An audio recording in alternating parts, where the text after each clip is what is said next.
দেশের ১৩ জেলার ওপর দিয়ে ঝড় ও বজ্রসহ বৃষ্টি হতে পারে বলে আশঙ্কা করছে আবহাওয়া অফিস। আজ রোববার ১৫ জুন সন্ধ্যা ৬টা পর্যন্ত দেশের অভ্যন্তরীণ নদীবন্দরগুলোর জন্য দেয়া এক সতর্কবার্তায় এই কথা জানানো হয়েছে।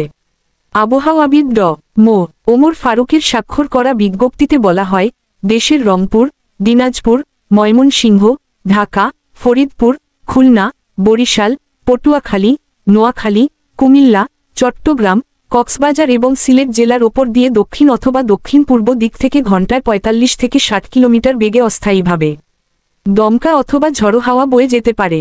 সেই সঙ্গে বৃষ্টি অথবা বজ্রসহ বৃষ্টি হতে পারে। এজন্য এসব এলাকার নদীবন্দরগুলোকে ১ নম্বর সতর্ক সংকেত দেখাতে বলা হয়েছে। এদিকে আবহাওয়া অফিসের অপর এক বিজ্ঞপ্তি অনুযায়ী সপ্তাহজুড়ে দেশের সব বিভাগে অস্থায়ীভাবে দমকা হাওয়াসহ বিদ্যুৎ চমকানো এবং হালকা থেকে মাঝারি ধরনের বৃষ্টি অথবা বজ্রসহ বৃষ্টির পূর্বাভাস রয়েছে। সেই সঙ্গে দেশের কোথাও কোথাও ভারী বর্ষণ হতে পারে।